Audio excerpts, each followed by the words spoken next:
Hello guys, welcome back to my channel. तो आज हम करने वाले हैं वीकली कॉन्टेस्ट 471 का problem number 2, longest balance substring. ठीक है, ये पार्ट 1 है इसका, पार्ट 2 इसका थर्ड क्वेश्चन है। ठीक है, यहाँ पे हमें एक स्ट्रिंग गिवन है और ये कंस्ट्रेंट है। ठीक है, तो कंस्ट्रेंट इसका बहुत छोटा है। सबसे पहले तो इसकी प्रॉब्लम स्टेटमेंट समझ लेते हैं, फिर देखते हैं कंस्ट्रेंट का क्या रोल है। प्रॉब्लम स्टेटमेंट है कि एक स्ट्रिंग दे रखी है, ठीक है, नॉर्मल है, और एक बैलेंस सब स्ट्रिंग की मुझे लॉन्गेस्ट लेंथ जो है फाइंड करनी है।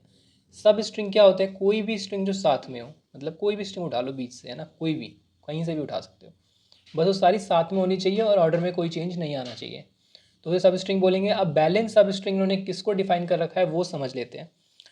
कोई भी एक स्ट्रिंग है मेरे पास, वो बैलेंस तब होगी जब उसके अंदर के सारे कैरेक्टर्स की फ्रीक्वेंसी सेम होगी। ये इसका मतलब वन लाइन एक्सप्लेनेशन है। एग्जाम्पल दे देता हूँ, ए बी बी ए सी सी। तो इसमें क्या क्या कैरेक्टर्स है? इसमें ए है, बी है और सी है। तो ए कितनी बार आ रहा है? 2 बार आ रहा है। बी कितनी बार आ रहा है? 2 बार आ रहा है। सी कितनी बार आ रहा है? 2 बार आ रहा है। तो this will be a balance substring. ठीक है, क्या A B C balance substring है? बिल्कुल है। क्या A B balance substring है? बिल्कुल है। क्या सी बैलेंस सब स्ट्रिंग है? बिल्कुल है।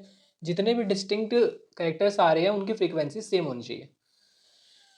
तो हमें प्रॉब्लम स्टेटमेंट समझ में आ गई। कंस्ट्रेंट देखो इसका 1000 तक का है। ठीक है, 1000 कोई बहुत बड़ा कंस्ट्रेंट नहीं होता, मतलब इसमें आपका big O of n square तक का जो सोल्यूशन है वो तो कम से कम एक्सेप्ट हो जाएगा।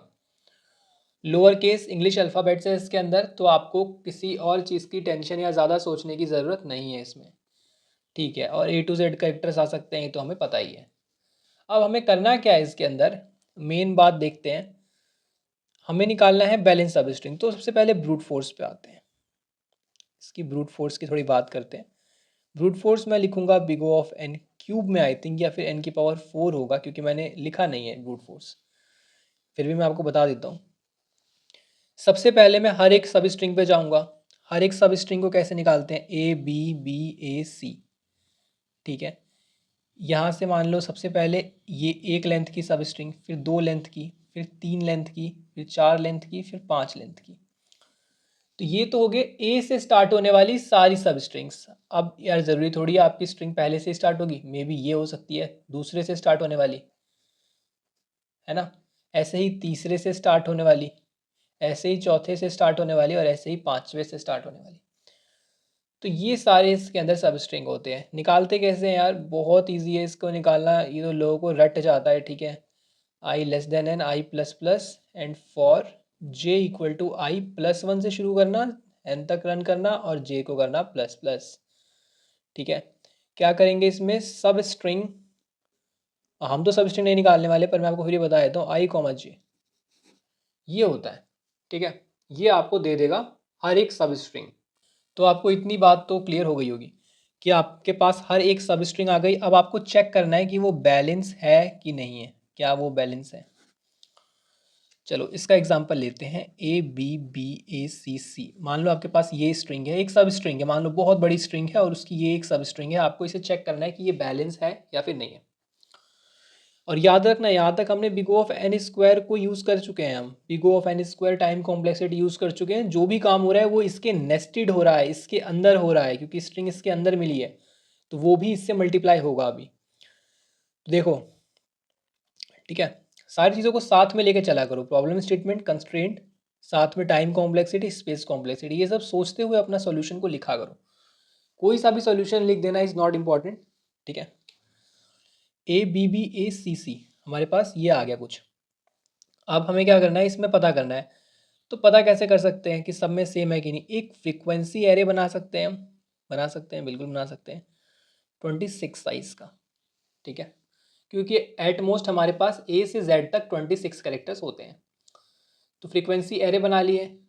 ठीक है, डमी एरे बना रहा हूँ ऐसे ही, मैं कोई यहाँ पे ड्राई रन नहीं करने वाला। तो ये ए है, तो यार ए को यहाँ पे फिल कर दो। ए पे मतलब यहाँ पे ए बी सी डी है ना, इसके इंडेक्स को पॉइंट करेंगे। क्या होगा, आपने 0 1 2 ये सब आपने नहीं किया, तो फिर तो आप स्ट्रिंग में क्यों ही कर रहे हो कुछ, है ना। ये तो आपने किया होगा कि एक एरे बना के एरे के अंदर फ्रीक्वेंसी स्टोर करवाओ। ए जो है वो 2 बार आ रहा है, तो यहाँ पे 2 हो गया। बी 2 बार आ रहा है, बी 2 आ गया। सी 2 बार आ रहा है, 2 आ गया। ठीक है, तो इसके अंदर सारी वैल्यूज़ इक्वल होनी चाहिए, इक्वल। पर क्या ये साथ में आने चाहिए? बिल्कुल ज़रूरी नहीं है। यहाँ पे कोई एफ एफ होता तो भी ये बैलेंस सब स्ट्रिंग है, तो एफ एफ कहाँ पे आएगा? A B C D E F यहाँ पे आता। बीच में क्या होंगे? बीच में ज़ीरो होंगे। तो ज़ीरो को सिंपली इग्नोर करो। ज़ीरो का एक ही तरीका है, ज़ीरो को इग्नोर करो। तो चेक करने का क्या हो गया मेथड? बैलेंस है कि नहीं, बैलेंस है कि नहीं, वो चेक करने का मेथड क्या हो गया वो समझो। अगर मेरा जो नम्स के जैसे ये फ्रीक्वेंसी है, जहाँ पे ज़ीरो है तो मैं वहाँ से तो हट जाऊँगा, वहाँ से तो मुझे चेक ही नहीं करना। If it is not equal to zero, अगर जो वैल्यू है इसकी वो नॉट इक्वल टू ज़ीरो है तो मैं आगे बढ़ के चेक करूँगा। तो मैं एक और x equal to zero variable बना के रखूँगा पहले से ही, ठीक है। और क्या करूँगा, अगर ये variable x equal to zero है तो क्या करूँगा, वैल्यू को स्टोर करवा दूंगा x इक्वल टू वैल्यू, ठीक है। अब तो ये ज़ीरो नहीं रहा ना, और फर्दर चेकिंग के लिए भी ज़ीरो नहीं रहेगा। अब कंडीशन होगा अगर ये ज़ीरो नहीं है, एल्स में अगर ये x जो है वो ज़ीरो नहीं है, is not equal to zero, तो क्या करेंगे, चेक करेंगे कि x जो है वो वैल्यू के इक्वल है या नहीं है ना, क्योंकि सब सेम होने चाहिए। टू है तो टू टू टू टू ही होने चाहिए, ठीक है। और सेम नहीं है तो फॉल्स रिटर्न कर दो यार, और सेम है तो ट्रू रिटर्न कर दो। सिंपल बात है ना। तो ये तो आप कर लोगे, इतना आपको चेकिंग वाला पार्ट आपको समझ में आ गया, ठीक है। ठीक है, तो सारे सबस्ट्रिंग निकाल लिए, चेक कर लिया, ठीक है। पर यहाँ पे एक प्रॉब्लम है कि जब आप इसके अंदर डालोगे ना, फ्रीक्वेंसी के अंदर इस चीज़ को जब आप इसके अंदर डालोगे तो यहाँ पर आपकी एक और बिग ऑफ n तक की टाइम कॉम्प्लेक्सिटी लग जाएगी। मतलब वर्स्ट केस में n तक की टाइम कॉम्प्लेक्सिटी आपकी लगेगी। स्पेस तो नहीं लगेगा क्योंकि यहाँ पे फ्रीक्वेंसी एरे है, तो ये n जाकर इससे मल्टीप्लाई हो जाएगा। बस यहीं यहाँ पे प्रॉब्लम हो जाएगा, n क्यूब, ये हो जाएगा n क्यूब। और n की पावर 4 होगा कि नहीं चेक कर लेते हैं यार, क्योंकि इसको चेक करेंगे तो ये फ्रीक्वेंसी को ट्रेवर्स करेंगे तो भी तो एक लूप लगेगा कि ये इक्वल है कि नहीं। तो 26 साइज का लूप है, कांस्टेंट लूप है, तो यार इसकी तो बिग ऑफ 1 होगा कॉम्प्लेक्सिटी, इसको नहीं लेंगे अपने उसमें। तो बिग ऑफ n की n क्यूब आ गई हमारी time complexity brute force approach से। अब मैंने आपको पहले ही बताया कि अगर आपको टाइम से डील करना है, अगर आप टाइम कम करना चाहते हो तो आपको क्या करना है, स्पेस टाइम का ट्रेड करवाना है, ठीक है। आपको ऐसी चीज़ खोजनी है कि आप कुछ स्पेस को यूज़ करके, क्या कर पाओ, टाइम को क्या कर पाओ, रिड्यूस कर पाओ, ठीक है। टाइम को आप रिड्यूस कर पाओ, है ना। तो यहाँ पर क्या रिड्यूस कर सकते हैं, देखो सब स्ट्रिंग पर तो मैं जाऊँगा ही जाऊँगा, ये तो मेरे को करना ही है, इसको मैं नहीं वो कर सकता, मतलब अवॉइड नहीं कर सकता। मेन जो काम है ना, ये एक मेरे को लग रहा है कि रिडंडेंट है, ये एक रिडंडेंट है। जो तीसरा लूप है इसको बेवजह हम चला रहे हैं। तो इसके लिए मैं कैसे इसको हैंडल करूँगा कि मेरे को वो ना करना पड़े, डायरेक्ट मुझे फ्रीक्वेंसी मिलेगी, डायरेक्ट फ्रीक्वेंसी मिल जाएगा। कैसे डायरेक्ट, कैसे, देखो A B A C B A D A C कुछ भी हो, मेरे को चाहिए कि मैं इतने पार्ट की फ्रीक्वेंसी निकाल लूँ, मतलब इतने पार्ट को निकालूँ बाहर, C B A, this is my this is my substring. और मैं यहाँ पे सब स्ट्रिंग बनाऊंगा भी नहीं, आप यहाँ पे सब स्ट्रिंग बना रहे हो पर मैं यहाँ पे बनाऊंगा भी नहीं। और यहाँ पर मेरे को डायरेक्टली इसकी फ्रीक्वेंसी एरे मिल जाए कि यहाँ पे ये ऐसे 111 स्टोर है, ठीक है। तो इसके लिए एक तरीका होता है प्रीफिक्स करके, ठीक है। जब भी आपको ऐसे करके निकालना हो, जब भी आपके पास कोई कंटिन्यूस चीज़ हो और आपको बीच में से कुछ कंटिन्यूस निकालना हो, ट्रैप करना हो, तो आपको क्या करना है, आपको प्रीफिक्स का यूज़ करना है। प्रीफिक्स इज मोस्ट इंपॉर्टेंट, आजकल बहुत आ रहा है, ठीक है। बीच में से कुछ भी निकालना होता है, सब एरे सब स्ट्रिंग, तो आपको प्रीफिक्स का यूज़ करना ही है। कैसे करेंगे यहाँ पर यूज़, देखो मैं एक 2D एरे बना लूँगा, ठीक है। 2D एरे क्या साइज़ की रहेगी, ये मेरी स्ट्रिंग है, मैं इसको एग्जाम्पल के लिए लेके चल रहा हूँ ए बी बी ए सी, तो ये कितने लेंथ की है, 1 2 3 4 5, आराम से समझना। तो मैं यहाँ पे 6 रोज बनाऊंगा, 1 2 3 4 एंड 5, ठीक है। तो 6 रोज मेरे पास हो गई यहाँ पे। और यहाँ पर मैं क्या बनाऊंगा, यहाँ पर मैं 26 कॉलम्स बनाऊंगा। 26 कॉलम्स क्यों बनाऊंगा बताता हूँ। यहाँ पर आगे आगे और भी कॉलम्स हैं, ठीक है, मैं अभी इतना ही बना रहा हूँ, ठीक है, तो ज़्यादा बड़ा हो जाएगा और उसका कोई फ़ायदा भी नहीं है क्योंकि हमारे पास ए बी सी ही तो है। इनिशियली इन सब में ज़ीरो स्टोर होगा, ठीक है। तो मैं क्या करने वाला हूँ, फ्रीक्वेंसी एरे चाहिए ना, तो देखो ए बी बी ए सी में मान लो मुझे इतने का फ्रीक्वेंसी चाहिए, इतने का मुझे चाहिए कि फ्रीक्वेंसी एरे मुझे मिल जाए। इतने का फ्रीक्वेंसी एरे क्या बनेगा, इतने का फ्रीक्वेंसी एरे जो है बनेगा, बी यहाँ पे आएगा सेकंड वाले पे, तो यहाँ पे 2 आना चाहिए और बाकी सब जगह 0 0 0 ऐसे करके आना चाहिए।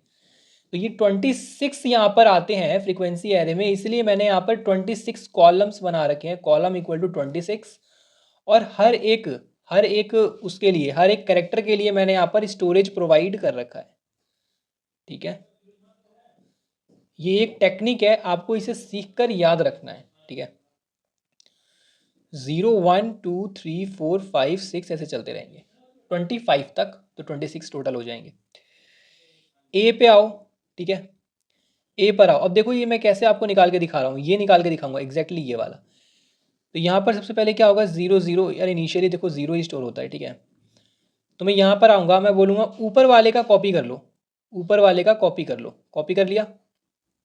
ठीक है, अब बताओ तुम जो हो, तुम्हारा जो है वो कौन सा है। इसने बोला मैं तो ए हूँ, तो ए पे जाके, ए कौन सा है 0 वाला, तो ए पे जाके एक बढ़ा दो।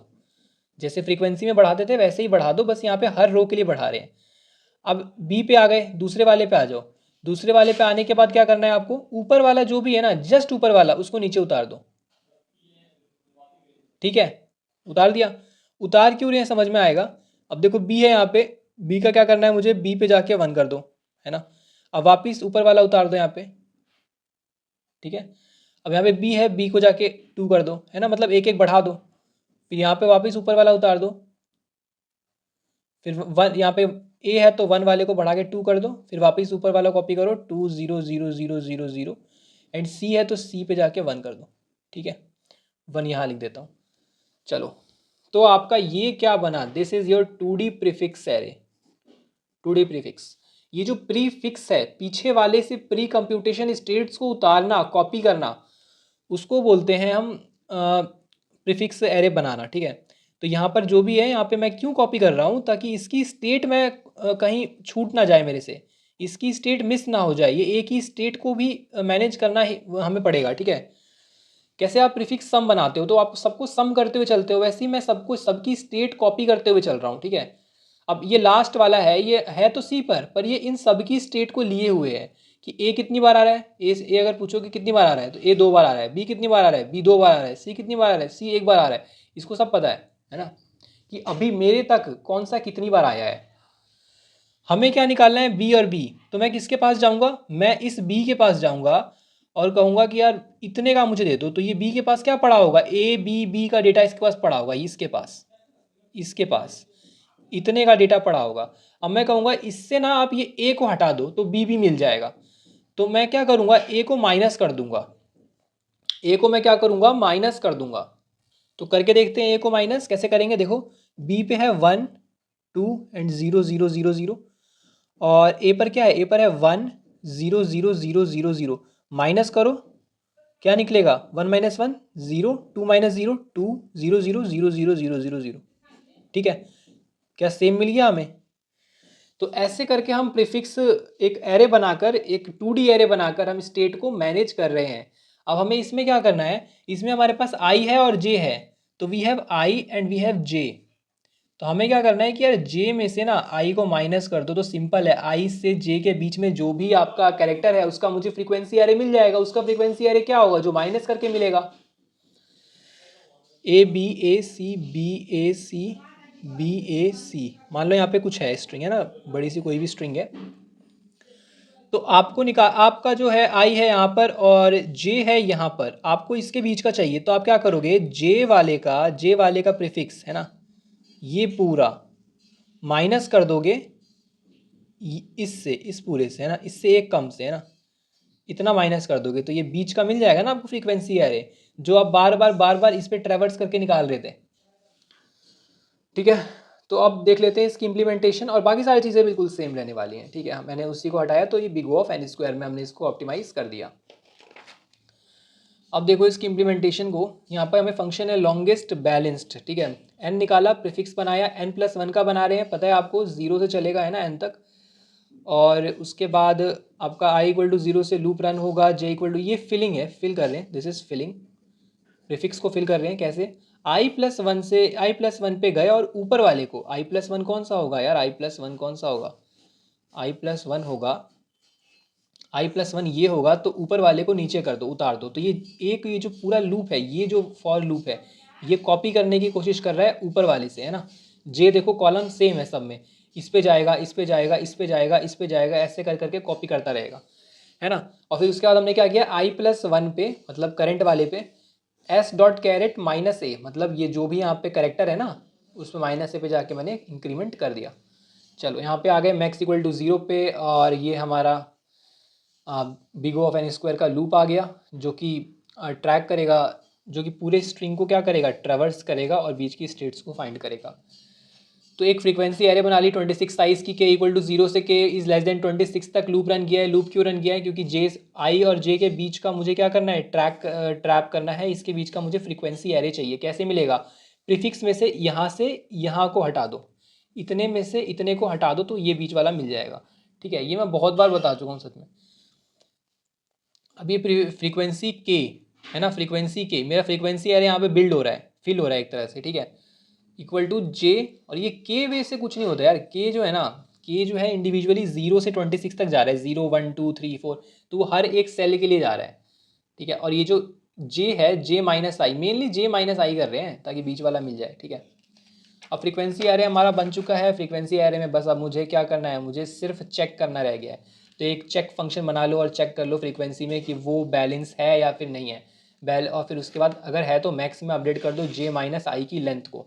लेंथ क्या होगा, जे माइनस आई होगा ना, और यहाँ पर मैक्स लास्ट में रिटर्न कर दिया। चेक कैसे करेंगे बता दिया, एक एक्स इक्वल टू 0 वेरिएबल बना लिया है, आई इक्वल टू 0 से आई लेस देन 26 तक का लूप रन किया है। नम्स जहाँ पे 0 नहीं है, ये फ्रीक्वेंसी एरे, ठीक है, नम्स जहाँ पे 0 नहीं है ना, जहाँ पे 0 होगा उसको क्यों ही देखना है यार, वहाँ पे तो 0 है का मतलब क्या है, वो करेक्टर है ही नहीं, ठीक है, उस करेक्टर की एक भी अकरेंस नहीं है। x इक्वल टू अगर 0 होता है तो x में पहले डाल देंगे, ये वेरी फर्स्ट टाइम होगा बस, उसके बाद नहीं होगा। उसके बाद एक बार इसमें चला गया फिर चेक कर लेंगे कि क्या इसके बराबर नहीं है, अगर एक बार ही बराबर नहीं हुआ तो फॉल्स रिटर्न कर देंगे, अगर बराबर होगा तो आगे चेक करेंगे, लूप एंड होने के बाद ट्रू रिटर्न कर देंगे अगर यहाँ से फॉल्स रिटर्न नहीं हुआ तो टाइम कॉम्प्लेक्सिटी क्या है इसकी, टाइम कॉम्प्लेक्सिटी देखो, एक तो हमने यहाँ पे क्या कोई टाइम कॉम्प्लेक्सिटी है नहीं, ये बिग ऑफ 1 में हो रहा है क्योंकि यहाँ पर कांस्टेंट लूप है, ठीक है। और उसके बाद इसकी क्या कोई टाइम कॉम्प्लेक्सिटी है, इसकी भी नहीं है, ये भी कांस्टेंट लूप है ना, 26 तक ही चल रहा है। इसकी है big of n square and इसकी है बिग ऑफ एन, अंदर वाला लूप कांस्टेंट है, तो ओवरऑल जो टाइम कॉम्प्लेक्सिटी हो गई वो क्या हो गई, big of n plus n square, big of n plus n square, और अगर इसको वर्स्ट केस में लिखो तो बिग ऑफ एन स्क्वायर ही हो जाएगा, है ना, मतलब ठीक से लिखो तो।